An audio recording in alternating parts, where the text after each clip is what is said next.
And Happy New Year. It's 11 o'clock and time to begin our service. It's so good to have you with us here this morning. It seemed that it would be wise to not meet here this morning, and although we probably could have made it in, it is cold in the building. The furnace is struggling to keep up this morning, and I just thought it wasn't worth the risk after Friday night and Saturday.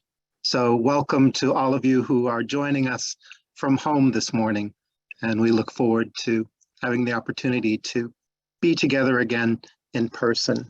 So it's been a while since I've done a service from my office, so let's see if I can remember how to do this. And I'll bring up our screen share. If you haven't already muted yourself, please mute yourself until we are in milestones if you have something to share. And it's good to be with you.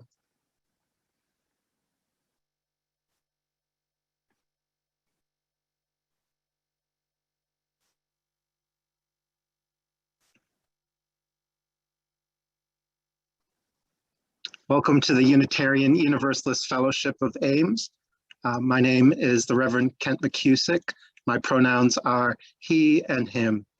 And it is so good to have you with us on this first Sunday of 2022. If you are a visitor today, welcome. We're so glad that you're here. We hope that you'll go to our website, uufames.org, and sign our guest book. And if you're one of our regulars attending from the comfort of your home, welcome. It's good to be with you this morning.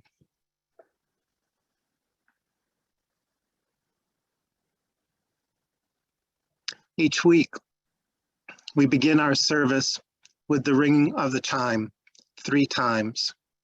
Once to wake the chime, once to open our minds, and once to open our hearts.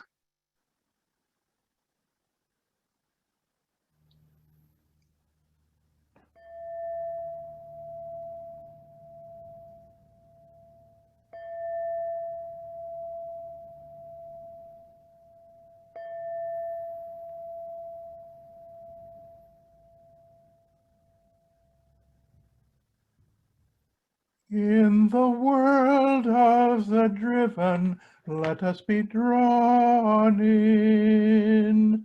Let your love be a given, let us be drawn in. To imagine, to dream, to create, to redeem, for the sake of the living, let us be drawn in. Our chalice lighting words are by Lois Van Leer. We light this chalice on the start of a new year, letting go of what has been, open and hopeful for what may come, renewed, restored, ready to live life fully anew. May we move forward with intention. Our opening song this morning is Thank You for This Day by Karen Drucker.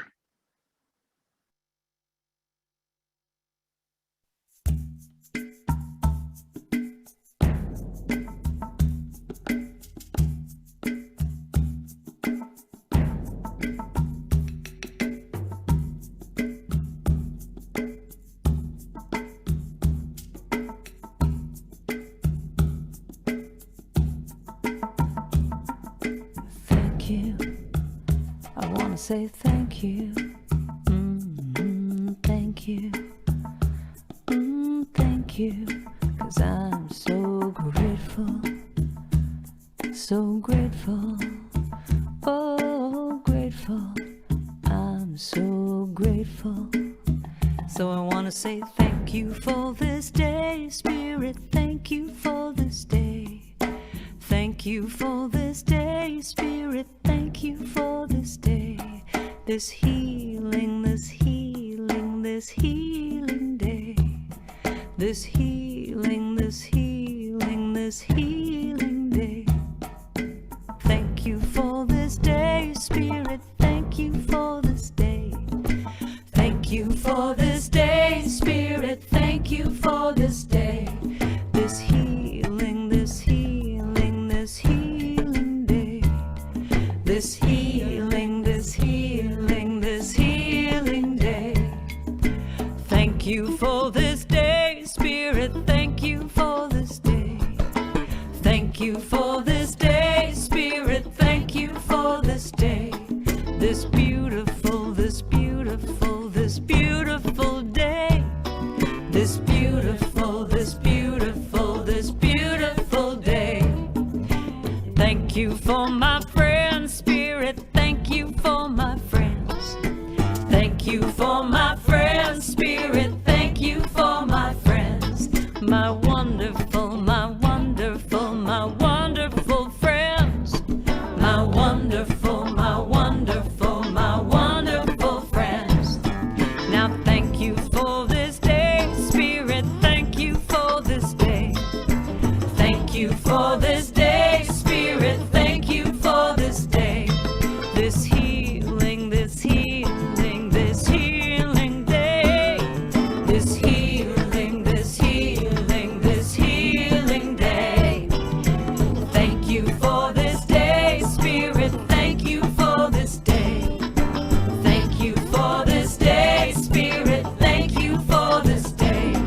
This beautiful, this beautiful, this beautiful day. This beautiful, this beautiful, this beautiful day. I want to say thank you. Thank you. I want to say thank you.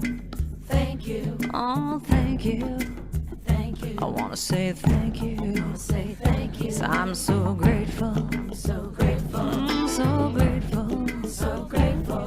So grateful. So grateful. I'm so grateful. So grateful. I want to say thank you. I want to say thank you. Just thank you. Thank you. I want to say thank you. I want to say thank you. Thank you. Thank you. 'Cause I'm so grateful. Yeah. I'm so grateful. I'm so grateful. I'm so grateful. I wanna just say thank you now. Just thank you now. Thank you now. Thank you now. Thank you now. Thank you now. Each and every day I'm gonna say thank you. Thank you. Thank you. Thank you.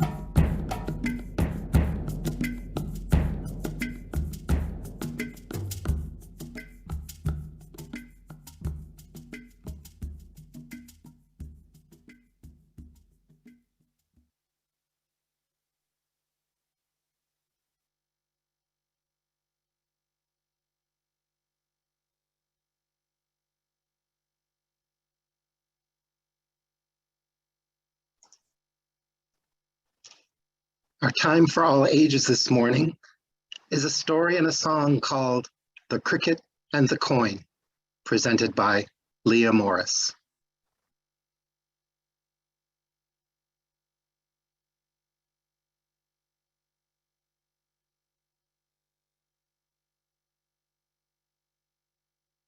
Let me tell you about the cricket and the coin.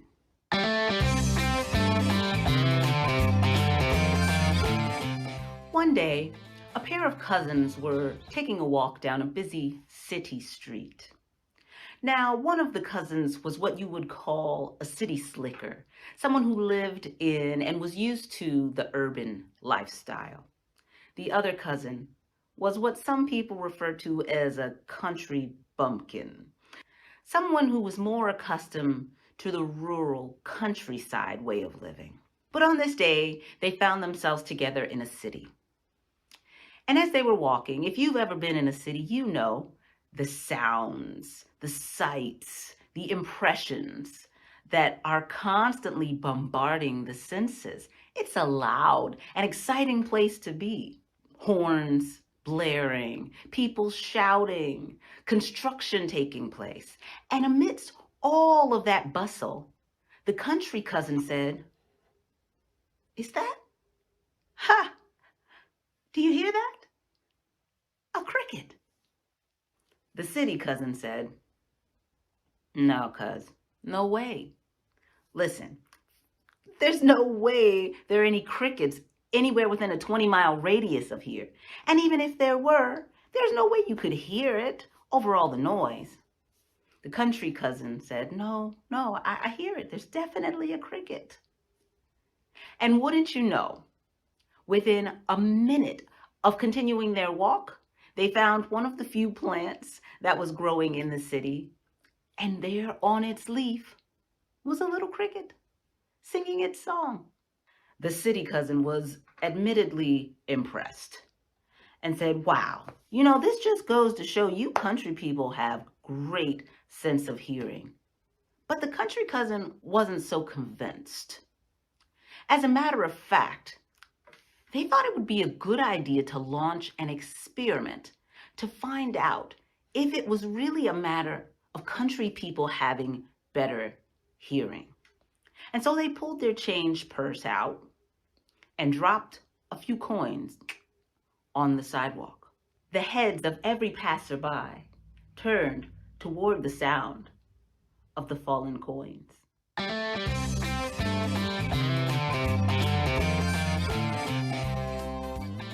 This story illustrates that we are more likely to notice things that we're used to noticing. So it's a good idea to pay attention to where we pay attention, to focus our intention and choose where we place our focus. And this story inspired this song.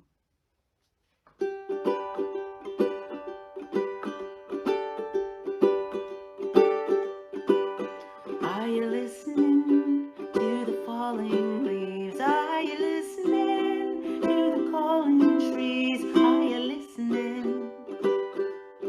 What do you hear? Are you listening to the water dry? Are you listening to the lizards fly? Are you listening? What do you hear? What do you hear? I hear days come and go, and I hear babies growing. I hear clouds as they silently float by. I hear time as it's slowing, and one thing I know is I hear life. I hear life.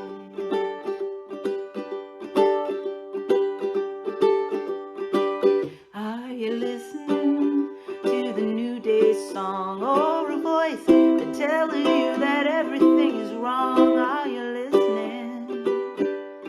What do you hear? Are you listening to the love within, to the well where every good thing begins? Are you listening? What do you hear? What do you hear? I hear ideas sprouting, a child within me shouting, here's a new thing. You ought to give it a try. I hear vision becoming. I know that nothing is wanted. I hear life.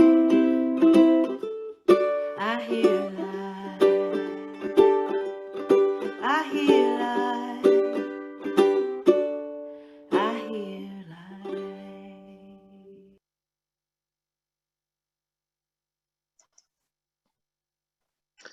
The offertory recipient for January is Mid-Iowa Community Action Food Pantry, MICA. MICA is a nonprofit organization serving children and families living in poverty in central Iowa. MICA is part of a national community action network that helps low-income people achieve self-sufficiency through better jobs, stable housing and food, and early childhood education. To learn more about MICA, go to micaonline.org. And at the end of the service, you may give your offering gift to support MICA's work by going to the UUFA webpage, look for the Giving tab, and we are grateful for your donation and support of helping people, changing lives, and building communities. On Christmas Eve, we had a lovely surprise from Reverend Loyosh and the children of Tordet Falva with a Christmas song after they decorated their tree. On Christmas Day, I received this message from Reverend Loyosh to share with you. Dear sisters and brothers,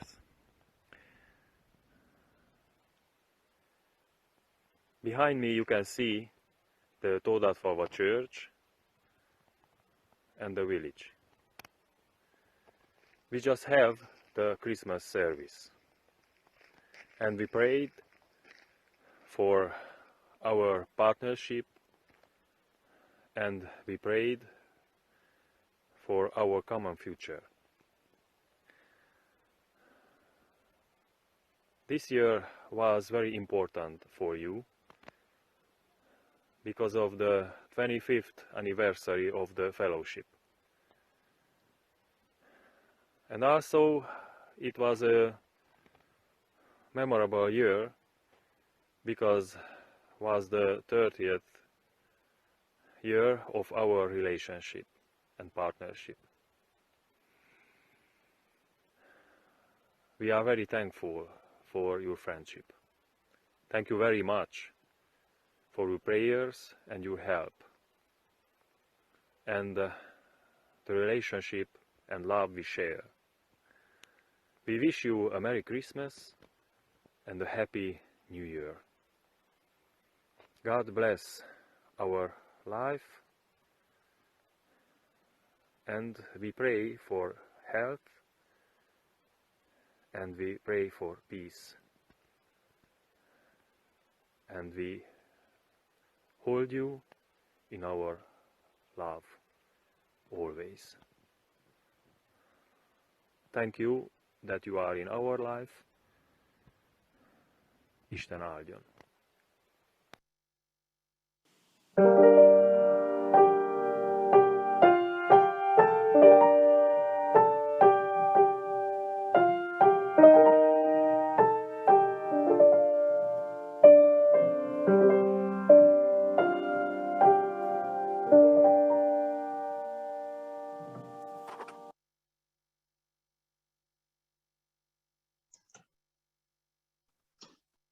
Our reading this morning is New Year Wishes by Neil Gaiman.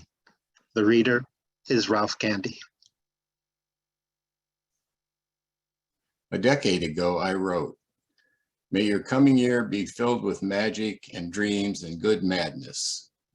I hope you read some fine books and kiss someone who thinks you're wonderful. And don't forget to make some art, write or draw or build or sing or live as only you can. And I hope somewhere in the next year you surprise yourself." And almost half a decade ago, I said, "I hope you will have a wonderful year, that you'll dream dangerously and outrageously, that you'll make something that didn't exist before you made it, that you will be loved and that you will be liked and that you will have people to love and to like in return. And most importantly, because I think there should be more kindness and more wisdom in the world right now, that you will, when you need to be wise and that you will always be kind." And for this year, my wish for each of us is small and very simple. It is this: I hope that this year to come, you make mistakes, because if you are making mistakes, then you are making new things, trying new things, learning, living, pushing yourself, changing your world. You're doing things you've never done before, and more importantly, you're doing something. So that's my wish for you and for all of us, and my wish for myself. Make new mistakes. Make glorious, amazing mistakes. Make mistakes nobody ever made before. Don't freeze, don't stop. Don't worry that it isn't good enough or it isn't perfect. Whatever it is, art or love or work or family or life, whatever it is you're scared to do, do it. Make your mistakes next year and forever.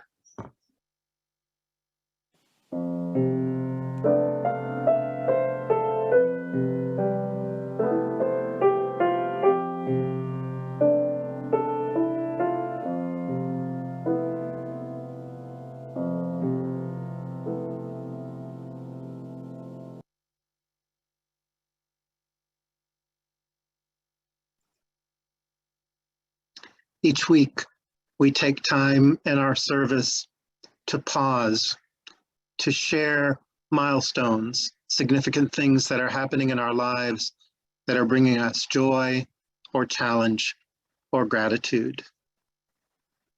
When I open the room and you can see everybody, please feel free to unmute yourself, introduce yourself, and briefly share your milestone, and a virtual candle will be lit for you. Know that in this environment, we'll give each other a little space, and if we overlap, we'll work it out. And when you're finished, please let us know that you're done so the next person can go. This is our time of sharing.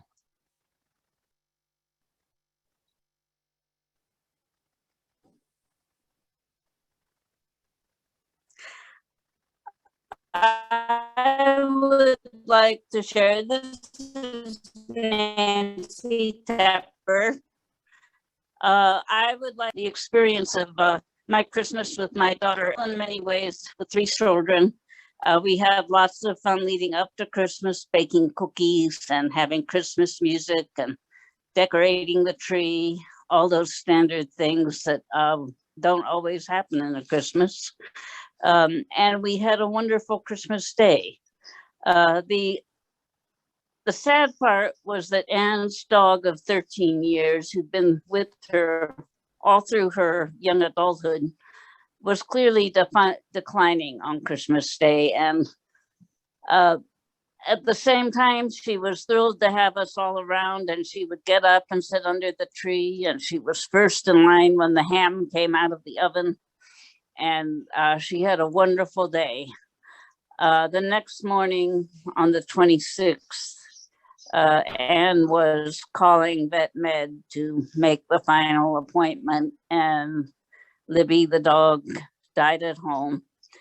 And we were able to sit and hold her, whoever wanted to, which was almost all of us, for hours, and say our goodbyes and explain to the children what this was about.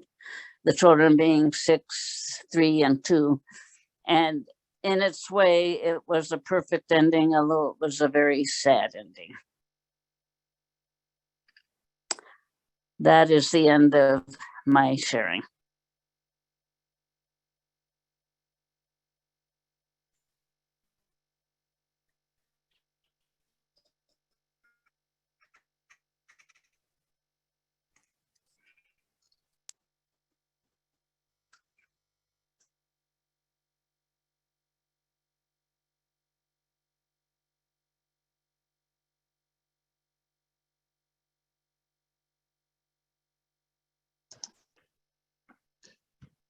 Dennis, if you're sharing a milestone, please unmute, and would love to be able to hear you.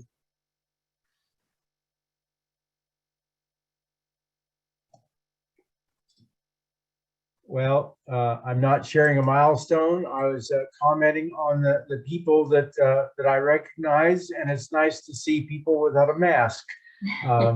I would say that we had an enjoyable Christmas ourselves with family over to visit. I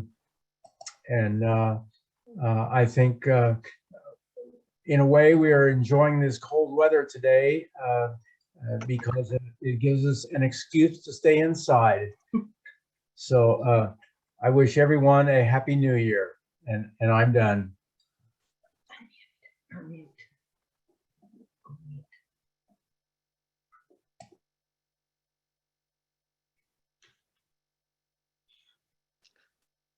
Hi, my name is Robin Sin, and I'm a visitor.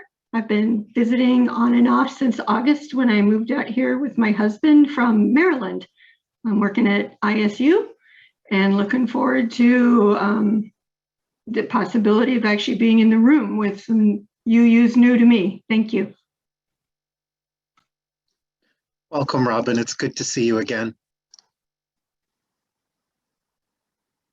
I would encourage us all to hold the people in the Boulder, Colorado area who are struggling with extreme levels of loss because of the fire.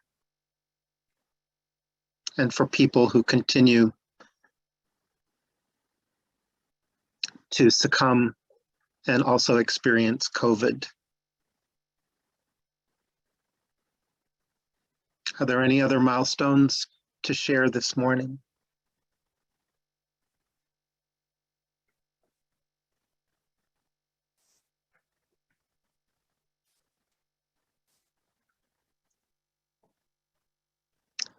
For those milestones that have been spoken aloud, and for those that we carry silently in our hearts. Whatever brought you here today, whatever you're carrying in your mind and heart, know that in this community of love, no one ever needs to make the journey alone. Let's be together in a moment of silence.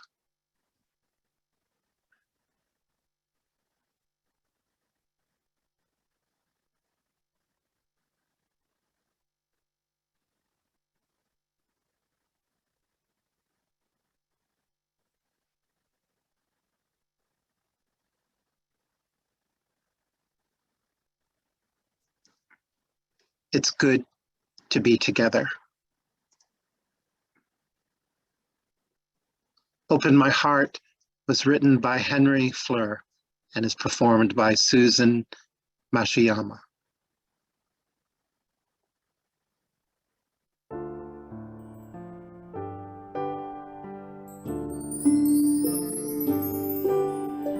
Open my heart to all that I seek.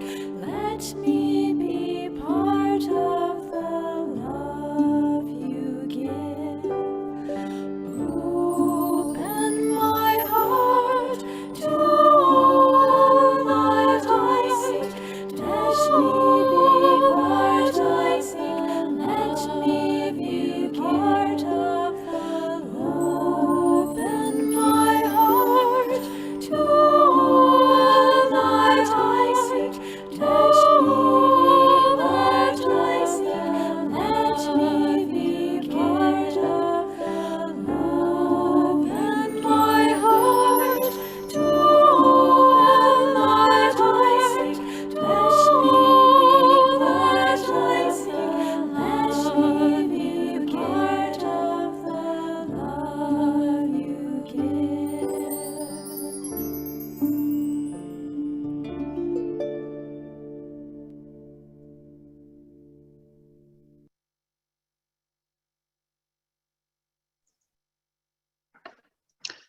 Our second reading this morning comes from the Parable of the Sower by Octavia Butler.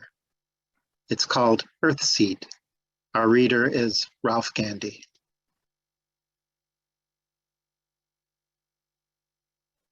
Here we are, energy, mass, life shaping life, mind shaping mind, God shaping God.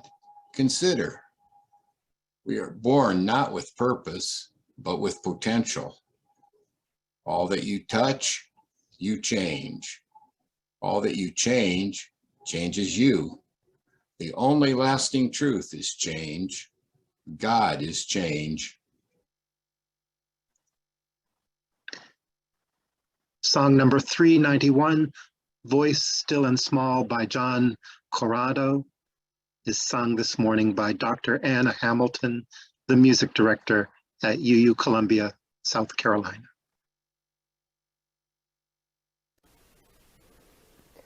Ooh, ooh, voice still and small, deep inside all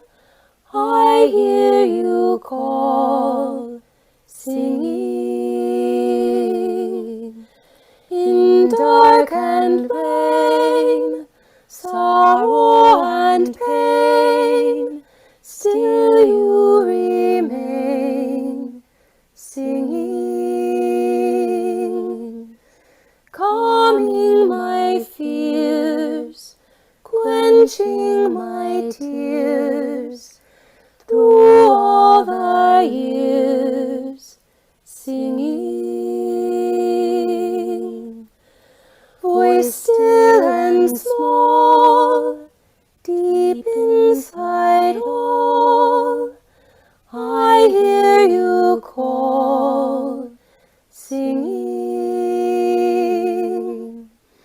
In dark and rain, sorrow and pain, still you remain singing,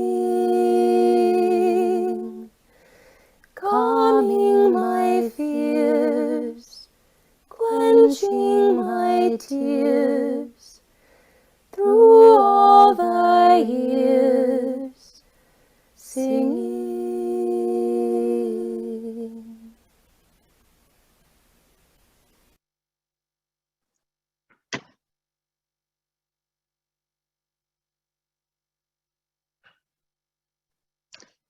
Here we are. It's the second day of a new year. Here we are. Energy, life, mass, born with potential that we continue to carry as we continue to shape life for better or for worse. As humans, we have resisted change often, and now we long for it. In The Cricket and the Coin, Leah poses the question, are we listening? Are we listening to the New Year's song? If we listen, we would do well to focus our intentions and choose where we wish to place our focus. With ideas shifting and visions becoming, it is so important and so beautiful to pause and listen to life, to hear life and live into it. In this New Year context of listening and hearing, Neil Gaiman encourages us to have the audacity, the madness, the love and kindness with ourselves and others to allow ourselves to make mistakes. It's what happens when we try new things.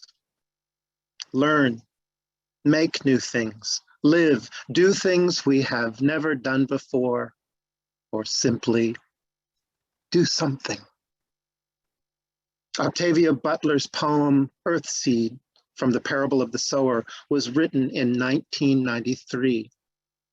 It speaks to a religion that listens, that focuses on life, not death, on the idea that the seeds of all life on Earth can be transplanted and through adaptation will grow in many different situations and places. It is a fictional religion that she wrote in response to struggling with the religion of her father. All that you touch, you change. All that you change, changes you. The only lasting thing is change. Change is God. Her writing foreshadows the challenging days in which we now live. Change is the only lasting and eternal truth. Butler tells the story that at a book signing once, a young student asked, "So do you really believe that in the future we're going to have the kind of trouble that you write about in your books?" She writes, "The young man was referring to the troubles that I described in the Parable of the Sower and the Parable of Talents, novels that take place in the near future of increasing drug addiction and illiteracy, marked by the popularity of prisons and the unpopularity of public schools, the vast and growing gap between the rich and everyone else, and the whole nasty family of problems brought on by global warming. I didn't make up the problems, I pointed out. All I did was look around at the problems we're neglecting now and give them about 30 years to grow into full-fledged disasters. He asked what the answer is to ending all the suffering in the world. And she replied, "There's no single answer that will solve all of our future problems. There's no magic bullet. Instead, there are thousands of answers, at least. You can be one of them if you choose to be." Butler's writing is sobering, yet it is hopeful. In the midst of our almost dystopian world, there is the hope of change. We have touched and shaped the world in destructive ways. But if we listen to the world and choose our intentions and focus in response to our listening, we have a better chance of shaping a more hopeful world. This morning, I offer a few of Butler's precepts from the parable of the sower, as described in an article by Tamisha Tyler, a theologian, artist, and lover of people. As you reflect on these, consider how you might be one or more of thousands of answers to suffering in the world. Think of these precepts as principles, not creeds. Sound familiar? From Butler's fictional religion, Earthseed. The first principle is painfully obvious. Change is inevitable, and we must adapt. In fact, change is here. Don't resist it. Embrace it. Adapt. The second principle is, it's not about you. Earthseed points to one of today's most challenging issues. It says, beware. At war or peace, more people die of unenlightened self-interest than of any other disease. I'm going to say that again because I think it's important. Beware.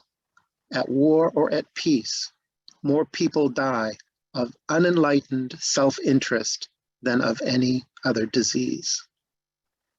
Self-interest, a feeling of invincibility or ignoring how others have successfully adapted to a changing world, can be deadly. The actions of self-interested individuals have consequences that affect not just them, but many others. Remember, it's not about you. Another principle is that kindness eases change. Be kind. Tamisha Tyler writes, in a world where hate, fear, and violence are encouraged as a way to maintain power and oppression, kindness becomes one of our most powerful political tools. Be kind to one another, especially when it's unexpected.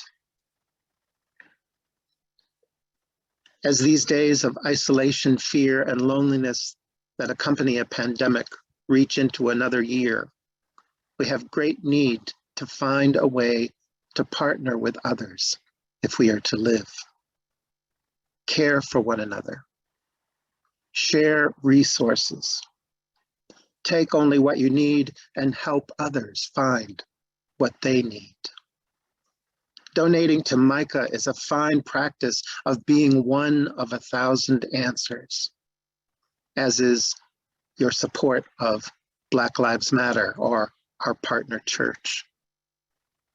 The corresponding text from Earthseed reads, partnership is giving, taking, learning, teaching, offering the greatest possible benefit while doing the least possible harm. Partnership is mutualistic symbiosis. Partnership is life. Any entity, any process that cannot or should not be resisted or avoided must somehow be partnered. Partner one another. Partner diverse communities. Partner life. Partner any world that is your home. Partner God. Only in partnership can we thrive, grow, change.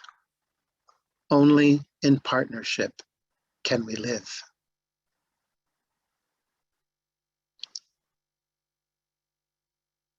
Octavia Butler reminds us that we can do the impossible. She writes, we can, each of us, do the impossible as long as we can convince ourselves that it has been done before. Humankind collectively has done it before. Ms. Tyler expands on this notion by adding, throughout history, humankind has had to go through unspeakable hardships. Whether war, famine, genocide, or natural disaster, we found a way to survive. Each time it took more than we thought we had to give. We came together, spoke truth to power, and took care of one another. Each time our world as we knew it was changed. This time is no different. We must be prepared for whatever change throws our way. Through kindness and partnership, by honoring our elders and our dead, and by caring for each other and the land, we can get through this. As we begin a new year, listen to the world around you. Listen to the song of the new year and have the courage and love to make mistakes when you try something new. Change is inevitable. Adapt. It's not about you. Be kind. Partnership is life. We can do the impossible. When we live into these principles, we shape minds, we shape lives, we shape change. All that we touch changes. All that we change changes us. It's the only lasting truth. May it be so. Amen. Blessed be, and Happy New Year.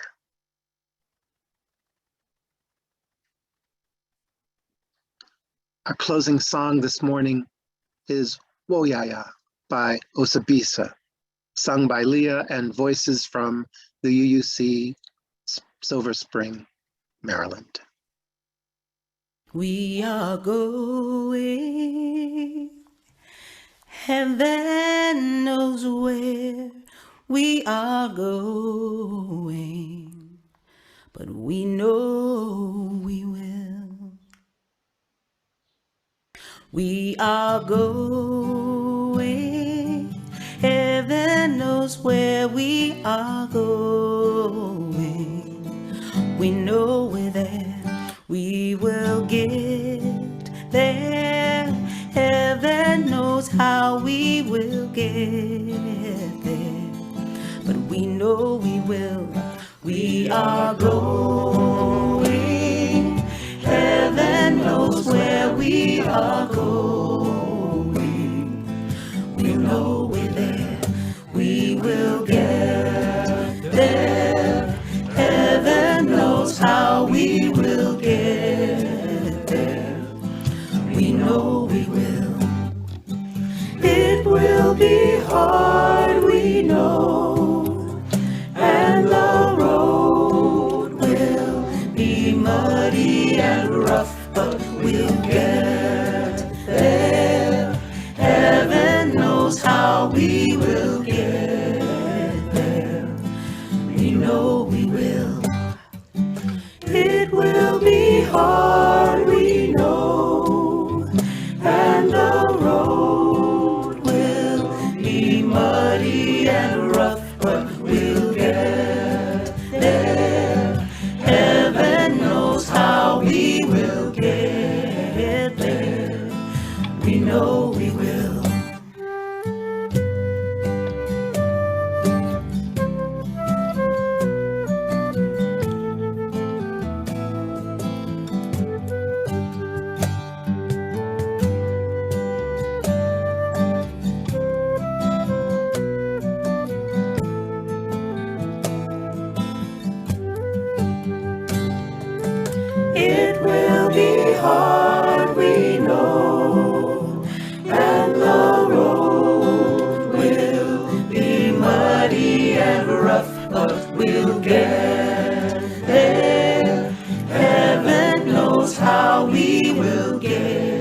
We know we will. We are going. Heaven knows where we are going. We'll know we're there. Oh yeah, yeah. Oh yeah, yeah. Oh yeah, yeah.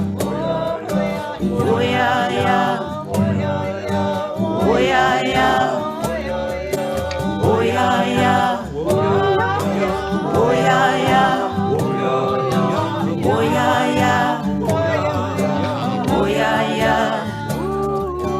Oh yeah, yeah. Oh yeah, yeah. Oh yeah, yeah.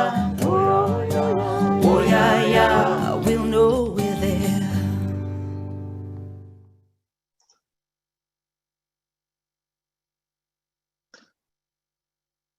Our closing words today are by Reverend Scott Taylor. May we dare to live from the center of our being. May we make our own choices before other choices make us. May the fire that burns in our belly light our way. May our collective intention make the world shine anew. Happy New Year. We continue to celebrate our 75th anniversary year. And this morning I want to share a special message with you from the Reverend Don Cooley, who many of you remember. Hello, UU Fellowship of Ames. Congratulations on your 75th anniversary. That's so exciting. I am the Reverend Don Cooley, and I was your intern minister in 2006, 2007. That was 15 years ago. My kids at that time were 5 and 3, and now they're 20 and almost 18. The time has definitely flown. I have so many fond memories of being with you and being your intern. I remember sitting in the library with Reverend Brian Esslinger and Brenda Witherspoon and thinking about whether or not this crazy idea for an internship might work. I remember your amazing coffee hour with delicious treats. I remember that you really exposed me to the creative potential that is in movable space. I loved how we were able to move the space around, and that is something that I took with me in subsequent ministries.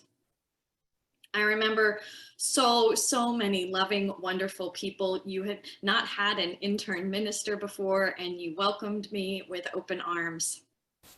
And I remember in March of 2007, when I came back from visiting the Ministerial Fellowship Committee, having not passed, and standing before you in tears, brokenhearted, and you held me. You held me in love and care.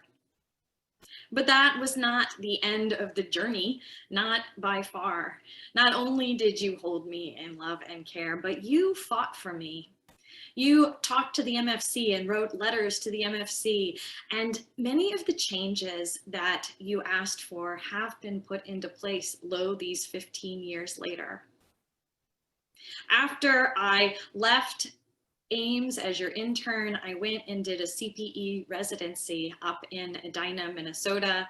And then I served the UU Fellowship of Northfield, Minnesota, part-time as their contract minister. And then I went back to see the MFC again, and this time I passed in 2008. In 2009, I was called to First Unitarian Church in Louisville, Kentucky as their settled minister, and we had a wonderful 7 years together.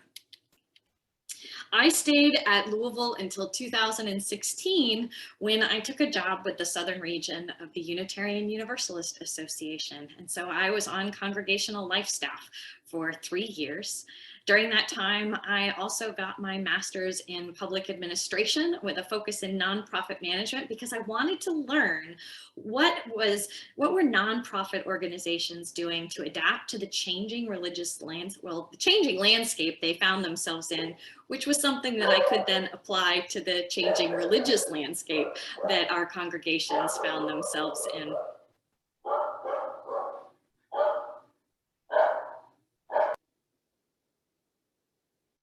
Okay, where was I before my dog started barking? This is what happens when you bring your dog to the office.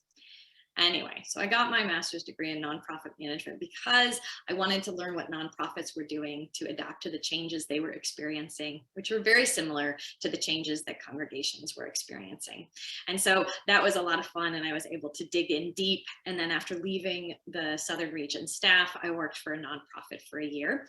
And now I am here. I am the interim minister at Unity Temple Unitarian Universalist Congregation in Chicago, in Oak Park, Illinois. And I bring so much of my time with you to me here in Illinois. Behind me, you can see the quilt that you all had made for me that is a similar design to the quilts that were hanging in your sanctuary. I don't know if they're still there. But I also bring with me two things that you taught me. One is that I am enough, that who I am is the minister that I am, and that I don't need to do anything special or be anything special beyond my authentic self. And that's something that has taken me, that I've taken with me through all these years and all these ministries, that I am enough. And I got that in many ways from you. I also got from you the beauty that is shared ministry. When religious professionals like ministers work with religious professionals like DREs, and when we work with lay people in the congregation, it makes such a difference. Everything is more sustainable, and it's just better. We're smarter together. We're able to come up with better ideas. We can work together and create something that is just outstanding. You taught me that. You helped me understand what shared ministry can be. I bring you with me throughout all my ministries, and I always will. And I love you dearly. And again, congratulations on your 75th anniversary. May you have at least 75 more.